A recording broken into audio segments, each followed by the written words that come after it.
Sa video natin ngayon mga maestro ay alamin at pag-usapan naman natin itong PBB 2023 SARO release para po ito sa apat na mga bagong opisina. Ano po mga maestro, update po yan ngayong araw, June 3, 2025. Ayan, so upon checking nga po sa website ng DBM, nakita po tayo dito ng mga apat na mga bagong opisina na nireleasan na po ng kanilang SARO para po ito sa kanilang PBB 2023. Ayan, so unahin po natin tong nagmumula sa Other Executive Offices or OEOs, particularly po sa Dangerous Drugs Board. Nakalagay dyan to cover payment of fiscal year 2023 performance-based bonus.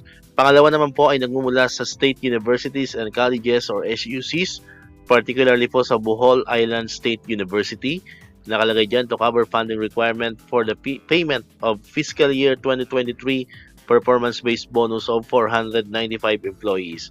Pangatlo ay nagmumula naman sa Department of Justice or DOJ, particularly po sa Office of the Secretary, Central Office. Nakalagay dyan to cover payment of fiscal year 2023 performance-based bonus. At ang panghuli at pang-apat po mga kamaestro ay nagmumula naman sa Presidential Communications Office or PCO, particularly po sa National Printing Office. Nakalagay dyan to cover payment of the fiscal year 2023 performance-based bonus of Mr. Arturo I. Adsuara. Alright, so yan po, no? Yan po so far yung mga bagong opisina, ano po mga kamaestro, na nareleasan po ng kanilang SARO for PBB 2023. Muli update po yan ngayong araw, June 3, 2025. Yan, so syempre sa mga nagtatanong po sa mga kamaestro natin dyan sa DepEd, yan, sa Department of Education, as of the moment po ay nanatili pa rin po tayong hindi eligible ano po para sa PBB 2023, although sabi ka natin sa mga nakaraang videos po natin ay nakikipag-ugnayan pa rin, no? Nakikipag-ugnayan, sumusulat po ang mga iba't ibang mga teachers group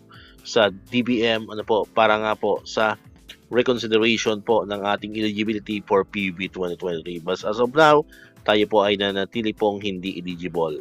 Alright, so dito ko natatapos itong ating video ngayon mga kamestros. Kung hindi ka pa nakakapag-subscribe, click mo na ang subscribe button dyan para ikaw yung una nakakapanood ng mga videos na na-upload natin.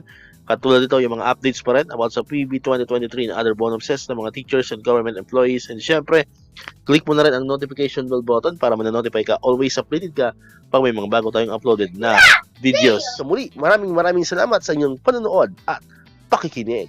Once again, El Maestro, see you on my next vlog. Bye-bye!